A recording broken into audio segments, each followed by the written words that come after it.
Hello, everyone. Welcome to this session.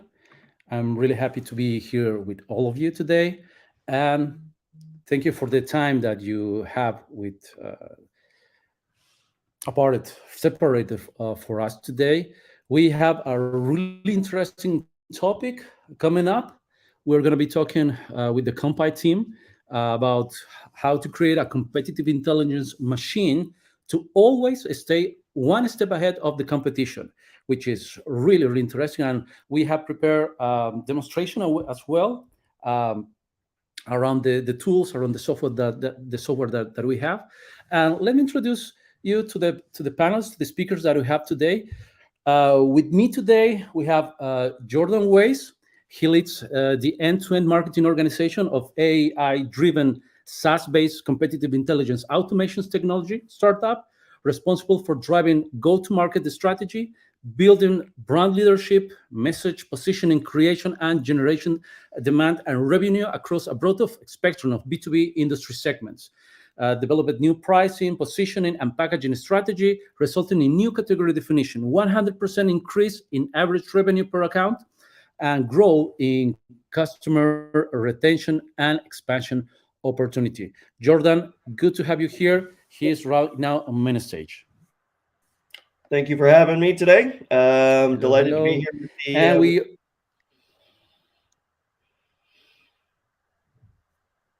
Fantastic. We also have with us our second speaker of the day, John King. He is the most experienced in the organization in presenting and detailing the compiled solution with an extensive background in both sales and education. John, like compiled software, specialized in making the complex simple and the overwhelming accessible. Fantastic. John, it's really good to have you here. Welcome to this session. Thanks for having me. Fantastic. And well, me, if you know me, I'm Fernando Angulo. I'm Senior Market Research Manager at Semrush. I've been with the company since the beginning of the marketing effort, like 10 years ago. And I specialized in B2B search marketing, e-commerce, influencer marketing. And I have trained teams like Expedia, T-Mobile, PrestaShop, and Bing. So this is going to be the panel of today's session. And let's start with the content for today. The first question that is going to be for our panelists today is going to be shown in your screens right now. And here we have the first questions for my colleagues. So,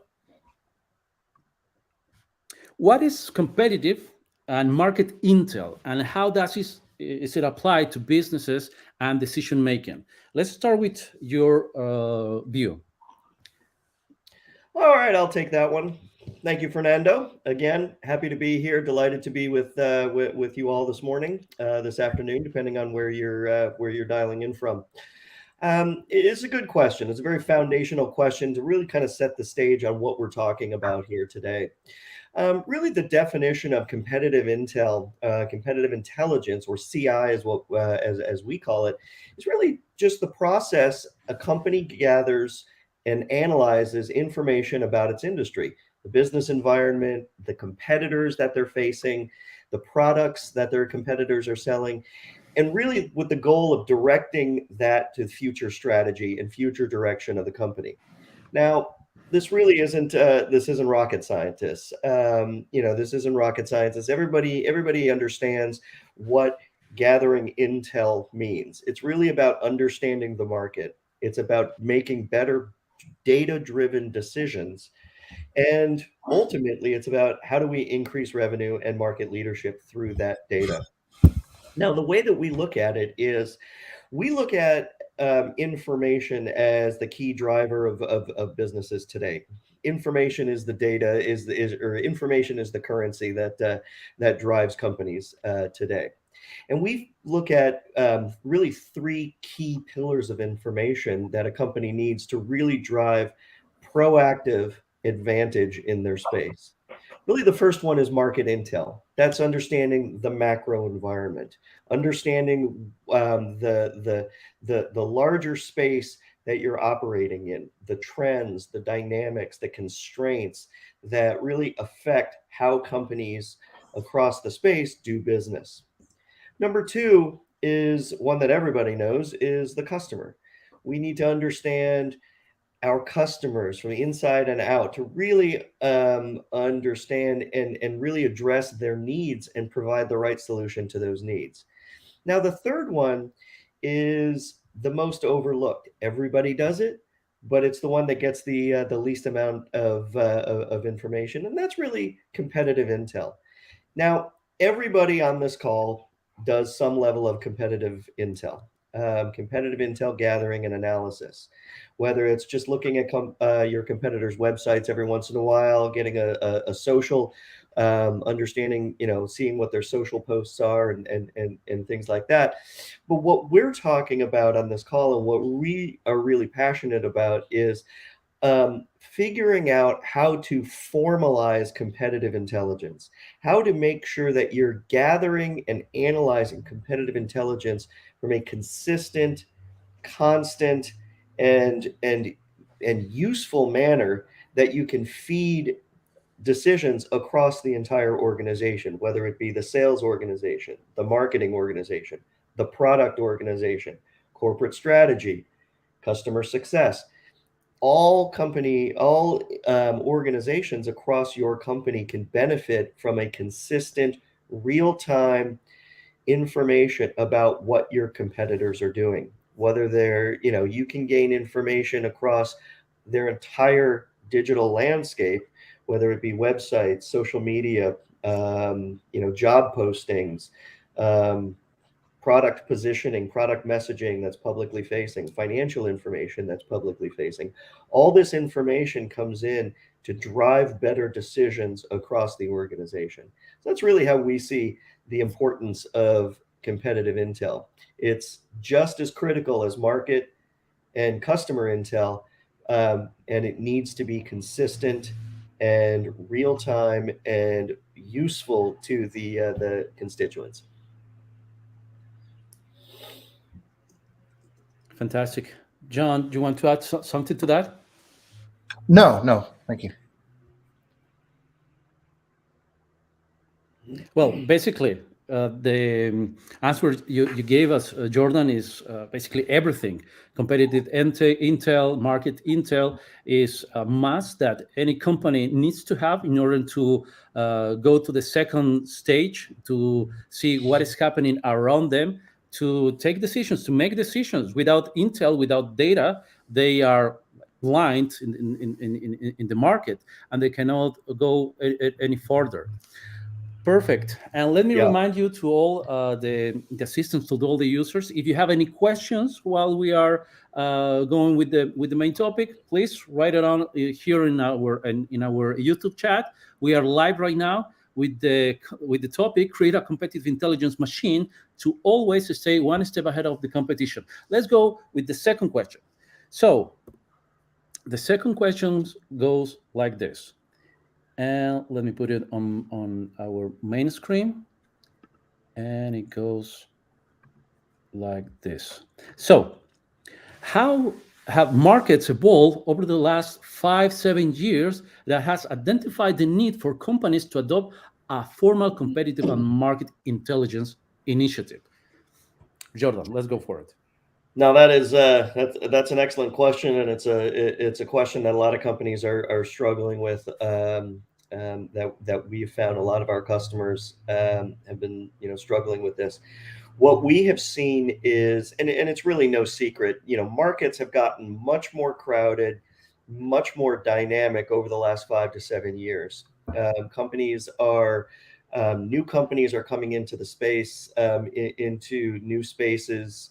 Existing companies are expanding their portfolios and entering into adjacent categories that are causing more competition in these categories. And we're also seeing companies take on, agile strategies in product development and even marketing and sales strategies that is causing them to make pivots and address customer needs more quickly in the market.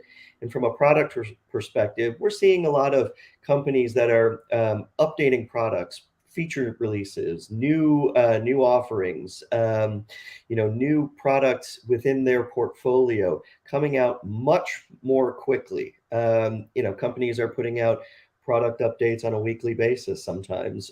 So what we're seeing is a much more dynamic industry, regardless of what industry that is, whether it's a service industry, whether it's a product industry, whether it's high tech, financial services, healthcare, doesn't matter. Every industry that we're looking at is seeing a much more crowded, much more dynamic industry. We use this graphic that some of your folks on the call may know. It's by Scott Brinker at Chief Martech. It's an infographic that he has put out every year since 2011. And it's a graphic of the MarTech space and all the players within that MarTech space. In 2011, when he first put out this graphic, there were about 150 companies in the MarTech space. That has ballooned to over 10,000 companies when he put out the most recent one earlier this year.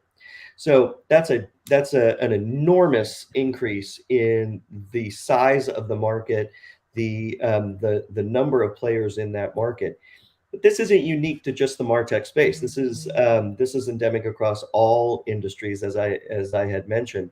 So what we're seeing is the absolute criticality of companies to find that competitive advantage, to stay above the noise, to rise above the noise, and stay proactive and drive that leadership in their space.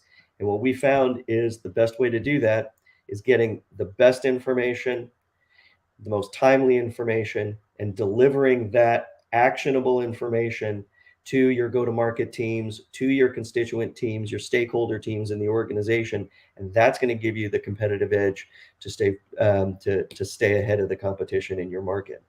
It's about getting the right information to the right teams at the right time to drive that competitive advantage, and it has to be done in a consistent manner.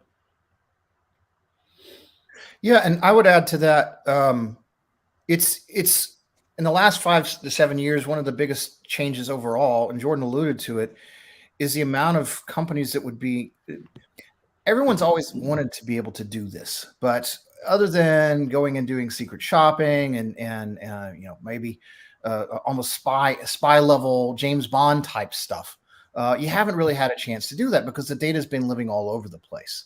And in the last 5 to 7 years, we've seen a huge jump of amount of people coming online and putting the amount of their business online. I mean, even recently with COVID, you had local restaurants that were completely localized now being almost completely online with their menus and ordering systems and such. And people have just moved online at a record pace in the last 5 to 7 years. So what that means is suddenly all this data, I mean, 5 to 7 years ago, if you were Google and wanting to know information on Bing, everything was online for them, and of course they could go and find this information should they wish. Now, I mean, the people I'm talking to on the daily basis are not just software companies. It's sometimes larger businesses that are used to be strictly local, and now there's so much information online that they can be able to collect this. So I think that's one of the biggest sea changes is the amount of information that's now centralized online, and we're able to gather that on an ongoing basis. Yeah, and I will add one final point on that. One of the things that we found from COVID is the 18 months or so that that we were dealing with COVID directly, and the follow-on repercussions have really created what we deemed as an economic Darwinism of sorts. The companies that had strong fundamentals and was able to pivot and adapt to the changing dynamics of their spaces were the ones that were able to come out of COVID intact and really thrive. The ones that weren't that agile and weren't able to adapt and weren't able to capitalize on the changing dynamics in their space, those are the ones that kind of fell by the wayside. So one of the things that we're also seeing is competition. While it's crowded, competition is also much stronger because the strongest have survived. So again, it's critical to make sure that you're always in the know of what's happening with your competitors, what's happening with your market. Fantastic. So I remember one of the three types of marketers, according to the last SEO event in Brighton, the Brighton SEO. I remember in one of the presentations we were telling there are three types of marketers. The first type is the one who is actually copying the competitors, what they are doing. If they are launching an ad campaign, an advertising campaign, if they are doing a blog post, they are just copying it. The second type of marketers are the ones that are trying to use the data that they have from their sources that they own. So the first party data, Google Analytics or social media platforms. But the third type of marketers, and that's the one that I'm seeing here today, are the ones that are working with the data, that they are using it, that they're enabling it, and they have the machine learning and AI abilities to work with it. So that's sending me to the next question. Actually, we have a couple of questions from the audience. Just a request from Sarah Hamt, if you can share the infographic that you were mentioning, Jordan. She's an sponsored content designer. And the next question that we have, actually, we have a similar question that we have prepared, is from Jay Bay. What are the key causes of competitive intelligence failures? What is the best way to circumvent them? And this is actually the question that we prepared as well. Let me go with that in our main stage. So basically, we're going to be covering your question, Jay. What are the main challenges that keep companies away from implementing a competitive intelligence program? So let's start with that one. Sure, I'll cover that, but real quick, I wanted to. I have that infographic. If Jordan isn't showing it right now, sorry. So I wanted to just. I'll show that infographic. We can share this here too. All right.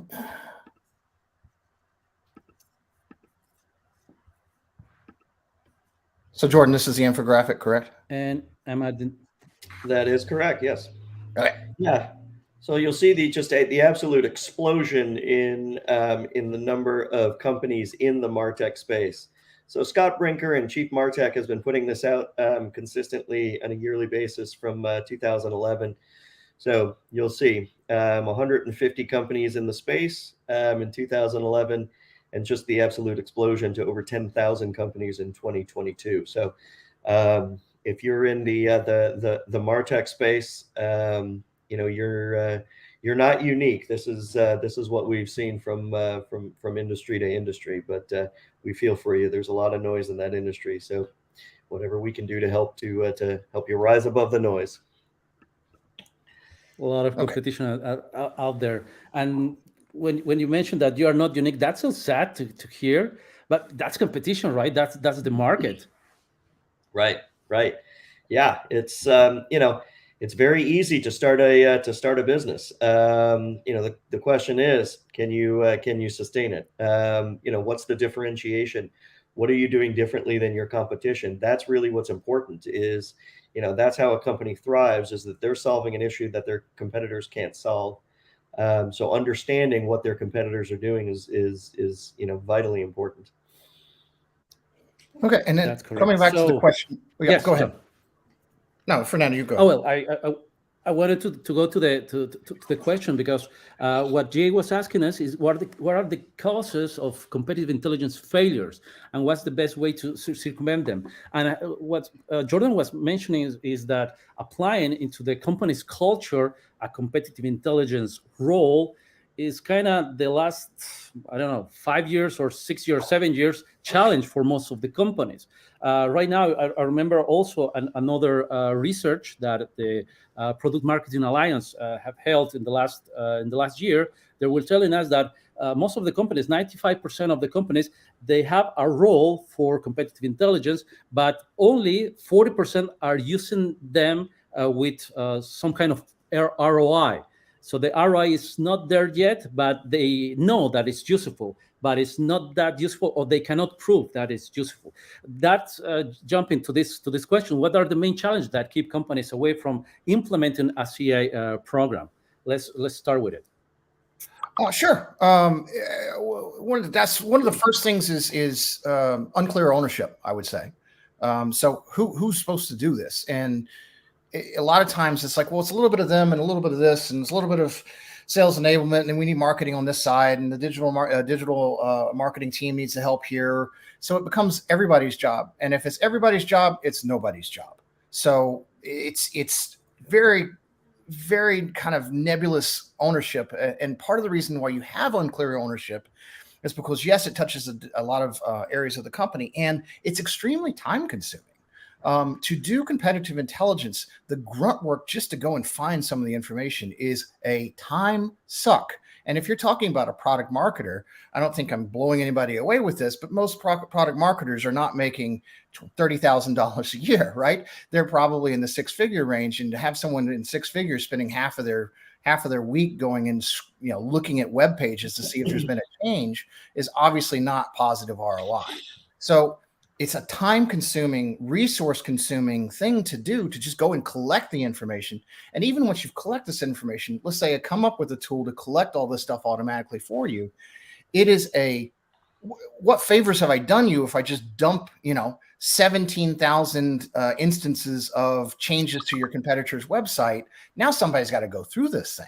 So the time suck of collecting the information, the time suck of going through the information and piecing that together is just really such a barrier, because even if you try to do that, and usually what happens is you go and you do it, and it's one of those things of everybody knows as well as I do. A lot of times somebody will say, "Oh, just go do this," and thinking it's going to be a 5-hour job, and they come back and it's like a 20-hour job. And you go and you do all that, and you bring it in, you make these wonderful reports and put it on PowerPoint and present it to the C-suite, or you present it to whomever, all this wonderful competitive intelligence, and your blood, sweat, and tears are on the thing. But then what do they say? "Oh, this is really great. When can you do it again?" So it's just so much time. And so it's who can you get to do that, and who has the time to do that? And not just on the time, just the same idea. Yeah, that's great, but what about next quarter? The consistency is another thing. It is one thing to go and do this as a one-off project, but if you're not consistent, competitive intelligence has a shelf life of steak, like less like a fillet of fish. Like, it does not last long at all, because the second, if you go a quarter, if you go 2 quarters, you go 3 quarters without doing anything with competitive intelligence, what have you missed, right? And sometimes it's nothing, but if it's not nothing, if there's something that's announced that you get caught with your feet on the ground and you weren't aware of it coming, if you're running if you're running competitive intelligence and something comes out, and then all of a sudden you get an email from the C-suite or email from whoever, "Have you seen this, and why didn't we know about this?" That's not the greatest feeling to come in on a Monday morning to that. So it's the consistency too. You got to carve out a bunch of time to do it, and you got to do it all the time. And so who in the world's going to do that? Who's got the time? A product marketer? Sure. Yeah. Let me just put that right behind everything else I got to do in my life, right? All the new materials I need to put out and product launches and such like that. So it becomes a difficulty to find somebody who's got the consistent time to be able to do this, and then be able to do it on an ongoing basis. And then, so what ends up happening is you have this other challenge is, in the absence of one person owning it, it's a little bit of everybody. And what happens then is you got this, I call it the little bits of paper problem. You go around in different departments, and, it's more digital now, but it used to be people would hand around little one-sheeters and stuff like that. Now they do that digitally. Everybody's got their own little pieces of paper. And some of those little pieces of paper are like 5 years out of date and dangerously out of date, but people are still handing them around. And this information gets siloed in all these different places. Everybody we're talking to has competitive intelligence in your company, and I guarantee you don't know where all of it is. And that's a dangerous thing. So the information gets siloed, and as the information gets siloed, then it almost becomes useless. And the other thing that happens is it presents itself as a challenge is you go and you do this one-off project, you go and do this one thing, and then you share this out with the greater group. You create battle cards for sales. Those battle cards sit there for a year, right? Sales goes and use a battle card. They get on a call and say, hey, did you know my competitor does this? And then somebody says, no, they don't. And the agent says, I'm never using this battle card again, and throws it away. So if you have stale information, everybody gets a bad taste in their mouth. And then people are like, why should we even do this? So I think that becomes a challenge in and of itself is these tend to end up being nobody's job. And when it does become somebody's job, it's a one-off project. And that one-off project is great, but you then have the conundrum of either, okay, this is now my full-time job and all the other things that I'm held responsible for have to go to the wayside, which is not a possibility. Or you just have stale data and then other people get really burnt on the whole concept of it. Nice. So lack of ownership, time consuming, the silo strategy that actually is nobody's task, and you can miss that data really easy because it's one single task that you're doing. Well, basically, there are a lot of challenges out there. How we can solve this? What is the best way to implement a competitive intelligence program? Sure. So we've got a demo, and I know that's going to be the heart of what everyone's come here for. So let's go ahead and get that going.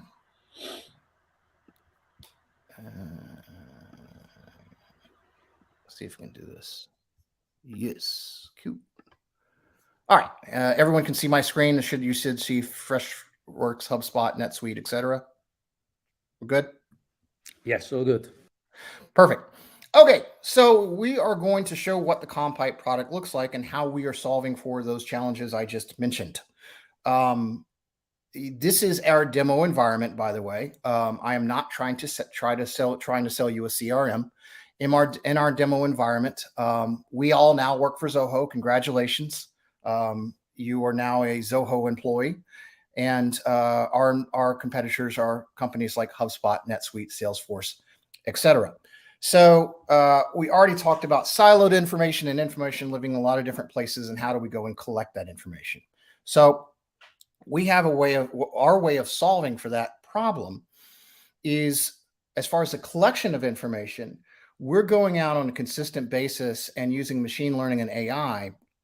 Now, is it fun for anybody to go and scan websites and look at different data sources and all that on an ongoing basis? No. But that is a perfect scenario for AI, because AI does not mind doing routine, mundane tasks. So we're able to go and collect information about your competitor. And the information we're going to collect about each competitor there's twofold. We can collect information about the general profile of the competitor. A profile is going to be all the different insights about whatever that competitor is. It could be their stock price. It could be how many employees they have, who their leadership team is, what are they doing on social media. So all the kind of profile vision, the 360 vision of each competitor. And that profile is going to be exactly what a profile sounds like. It's going to be what the competitor is. What are they? And what makes up that competitor. But we're also going to be interested in what that competitor does on an ongoing basis. If I just show you all this nice information in one place about a competitor, cool, I haven't had that before. But you know what? After about a month or two, everybody's like, oh, yeah, I've seen that before. I kind of know how many employees they have, all that stuff. I'm not that interested. What's interesting on an ongoing basis is the changes to what the competitor is doing. You got to know how they're changing things. What are they changing things on their website? Are they putting out new materials on the social media channels? Are they putting out interesting things? Are they doing webinars? Are they doing events? Are they hiring people? Are they is their employee size going down? All that kind of changes that we like to keep track of too.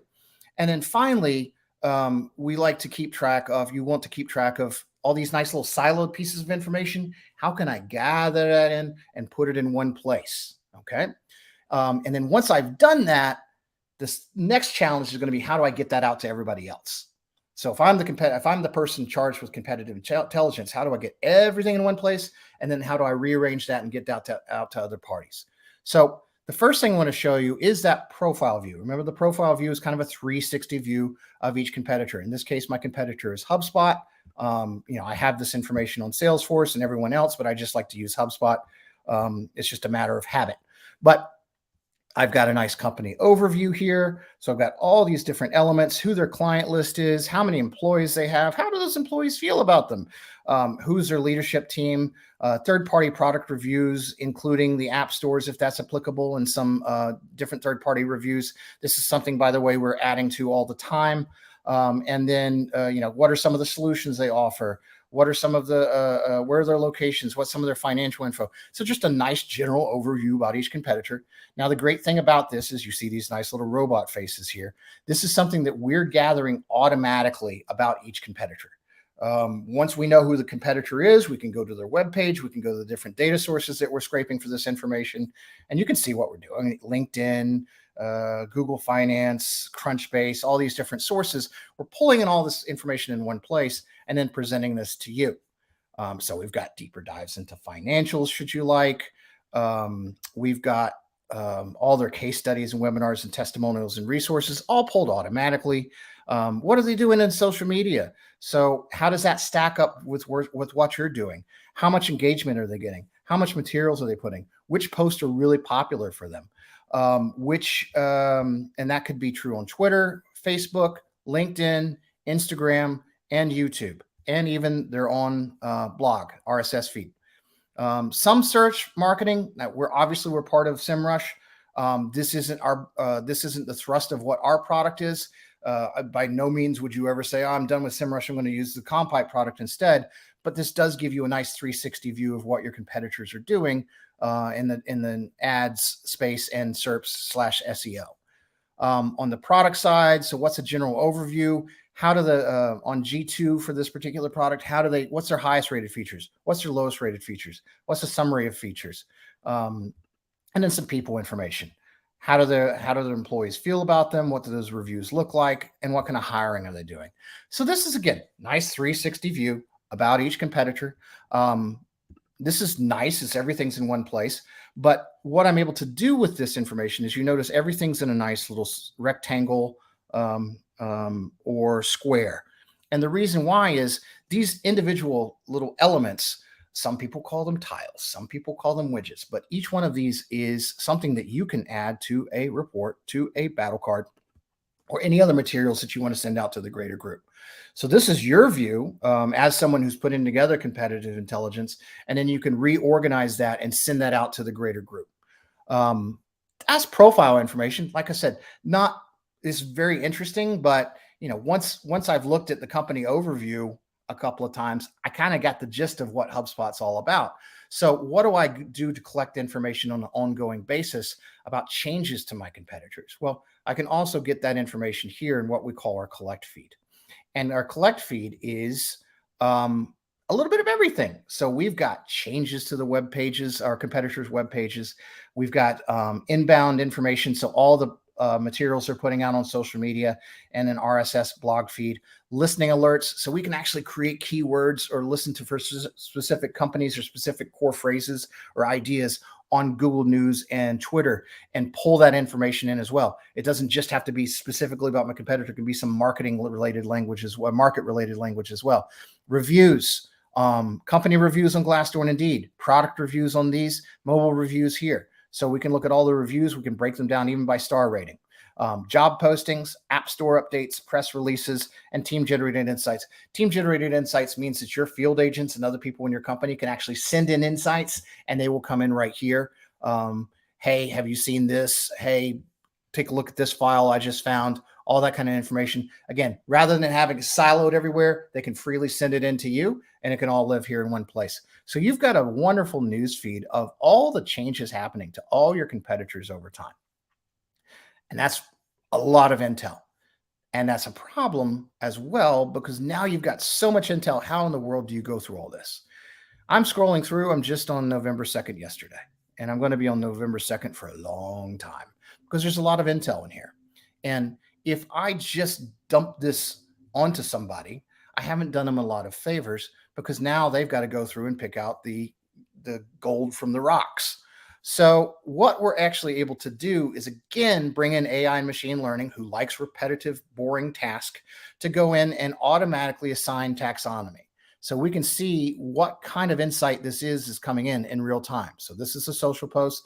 This is a Twitter, Google News mention. This is a lot of mentions here. Here's a job position. Here's a change to a customer page. So all this information can automatically be given a taxonomy.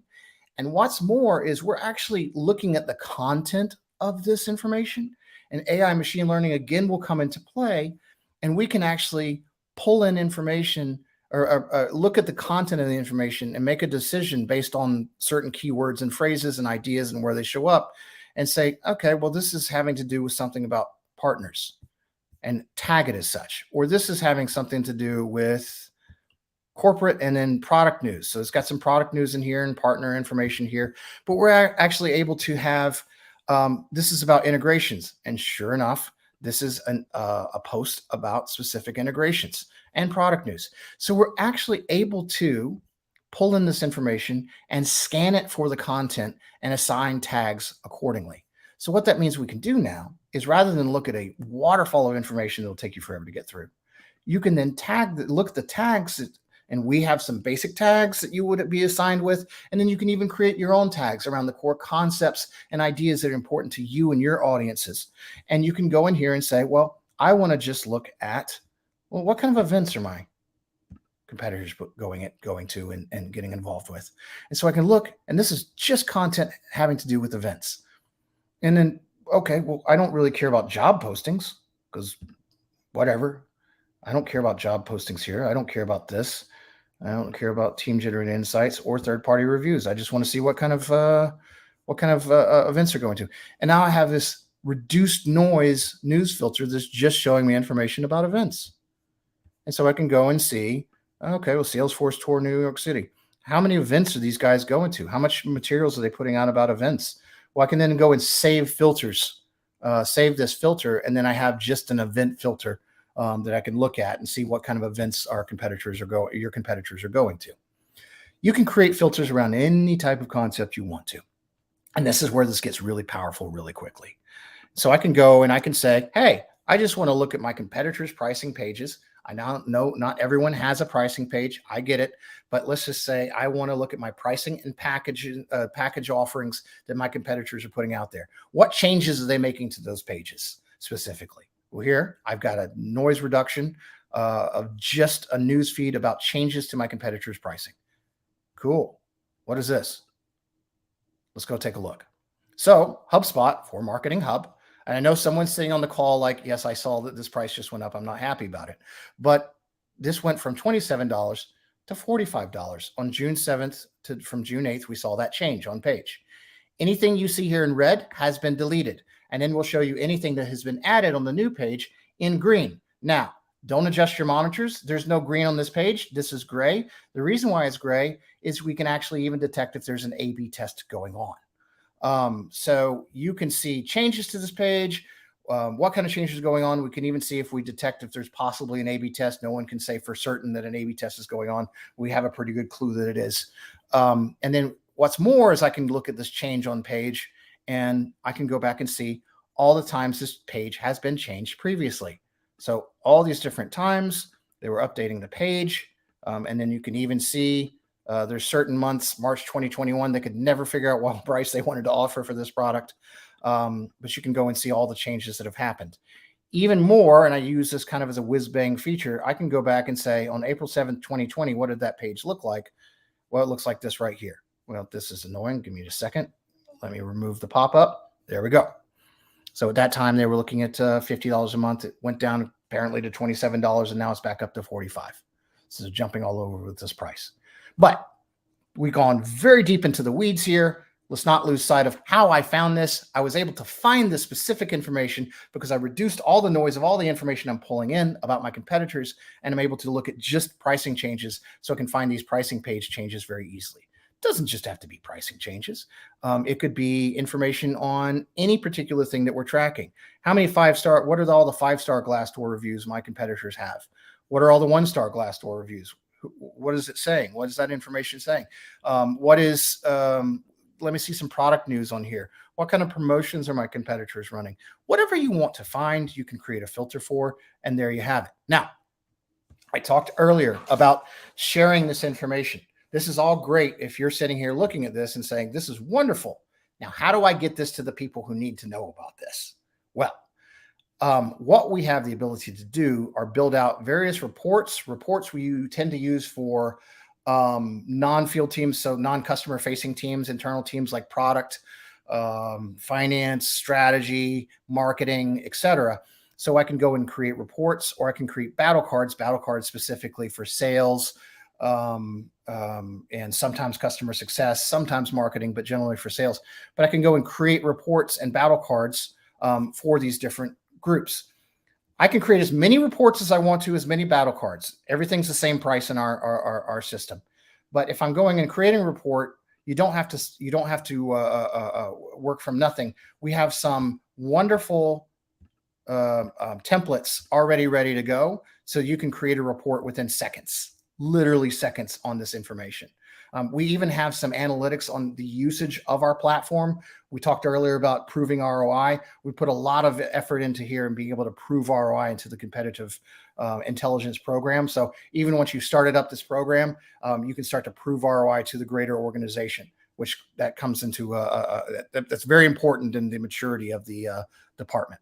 But let's take a look at a report here. Let's take a look at HubSpot. This is an executive overview. So here's a nice overview that I put together. By the way, this is a templated report. It took me roughly 15 seconds, if not 10, to produce. And I'm able to go in here and say, okay, I've got this information I pulled automatically from LinkedIn, pulling their website page, pulling their financial info, investments. And here's a M&A section. I've pulled everything automatically. Everything's going to update automatically. Here's what their leadership team looks like. Here's the changes to that leadership team. So John, Andrew recently left the organization, either by choice or not by choice.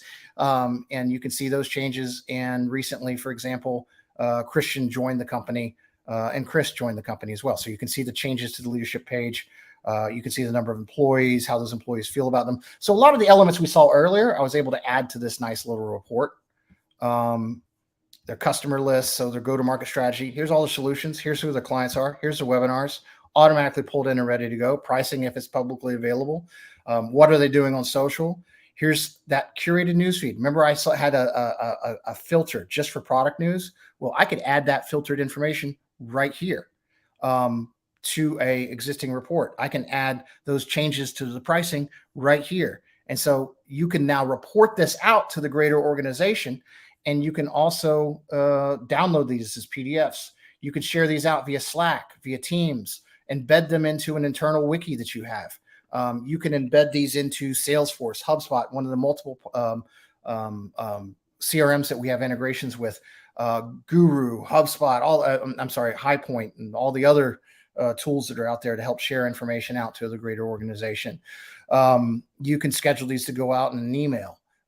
What's even better is you can see who's viewing the reports. You're not just screaming out into the void. You can see if people are actually looking at these, which competitors are looking at. If you're doing a report, especially a report for the executives, and you see they're looking at one competitor more than the other, well, you've got advanced information. That's probably what you need to be very brushed up on in the future.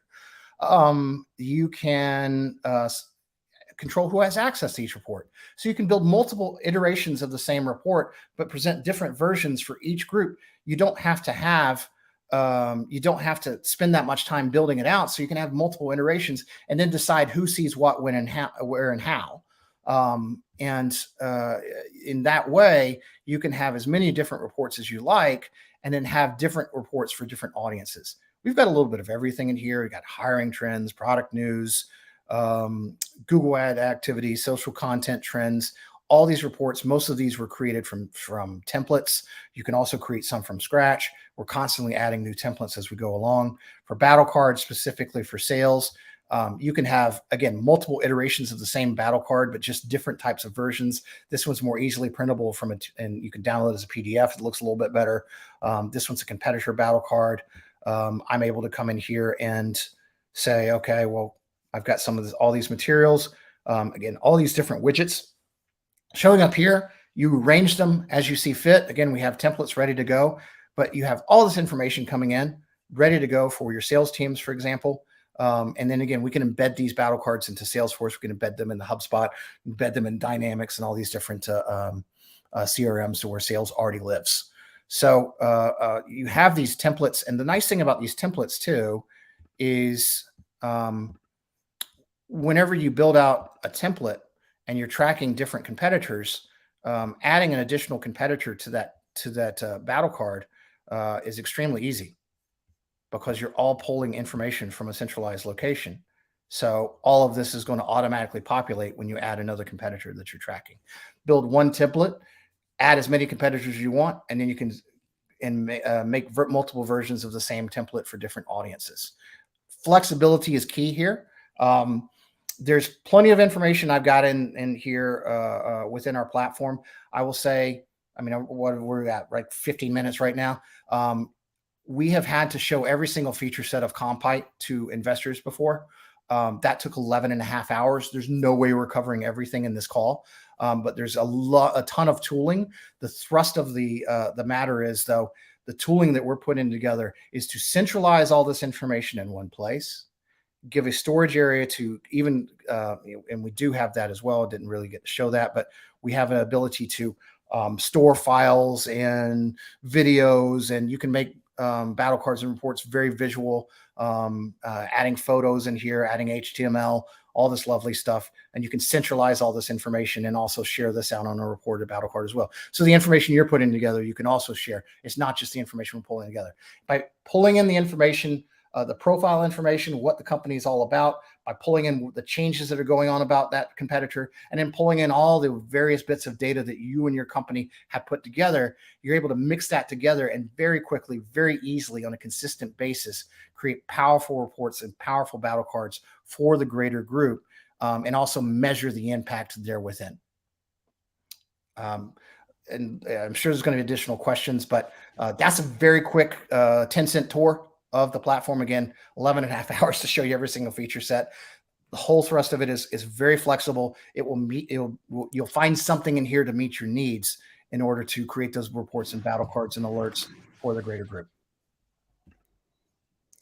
Thank you very much, John. Fantastic demo. Actually, a lot of the work that the features that you were presenting, I remember 10 years ago when we started Semrush, we were doing that manually. And as you mentioned, it was like 1 week or 2 weeks collecting just a single tab that you presented there, just for one single tab. And here you in 15 minutes presented, oh my God, so much information that is so good to have for any company. I believe at any stage, if you want to grow your knowledge about what your competitors are doing in any industry, you need to have that information. Really, really interesting. And we have here, actually, let me remind you that if you have any questions, this is the time. You can write it down here on our YouTube chat.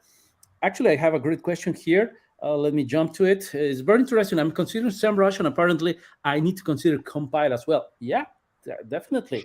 Who wants to go with this one? I will. You better believe I will. I'm an account executive here. You kidding me? So we do have, just an FYI, we have existing discounts in place. Like, I don't have to go talk to my manager in the back. We have existing discounts in place for people who are paying. Now, obviously, it's not going to work. But if you are a paying customer of Semrush, we have discounts for the Kompyte product. It's a little bit, it's not something I can explain in 5 seconds, but the general idea is if you get Semrush, if you get a Semrush subscription, you're going to get more or less that taken off of your subscription for Kompyte. So if you're paying the $119, I think that's for that's the first level, $119. We take that off of your subscription for Kompyte. Sounds good. Let's jump to the next question that we have prepared for today. We have the last 12 minutes. We have here the next question, and is, what are the 3 main benefits companies can see when they implement a competitive intelligence program? Yeah, I'll take that. So really, the first main benefit is just better intelligence, better information. When you're getting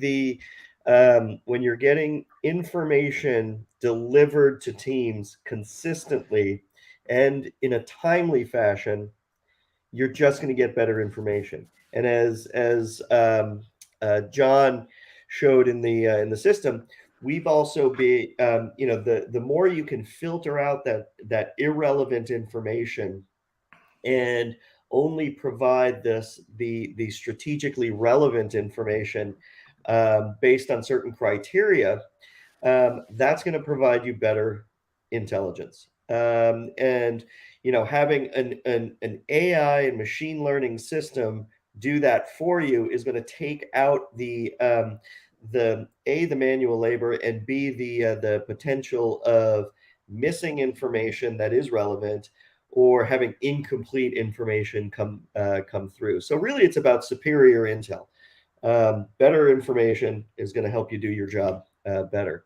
The second one we is John also alluded to this, is the resource optimization. To do a competitive intelligence program effectively from in a manual manner is going to take dozens upon dozens of hours on a weekly basis to do that, because again, it's not, as John said, it's not a set it and forget it type system or type process. This is something that constantly needs to be updated, constantly needs to be tracked, because this information, using John's fish fillet analogy, is it becomes very stale very, very quickly. So using an automated system and using workflows to not only gather that data from in an automated fashion, but also analyze that data through workflows, through constantly learning AI, is going to take your resource constraints down significantly. We talked that doing this manually, again, is dozens and dozens of hours. Using an automated system can potentially take that down to probably maybe an hour a week of overall administration and oversight, to make sure that that the system is operating properly, and so on and so forth.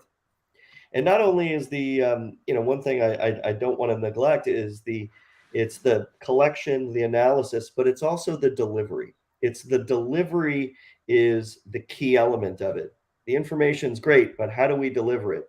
If we can deliver it in an automated fashion, in the way that your stakeholders are going to want to receive it and digest it, that's going to take us to the third piece, which is tighter alignment. It's going to be tighter alignment between your team, and whether it's the sales team, the product team, the corporate strategy team. This is going to create tighter collaboration, tighter alignment between the cross-functional teams within your organization, and it's going to it's going to help elevate your team, whether you're in a competitive intelligence team, a marketing team, product marketing, or sales enablement team.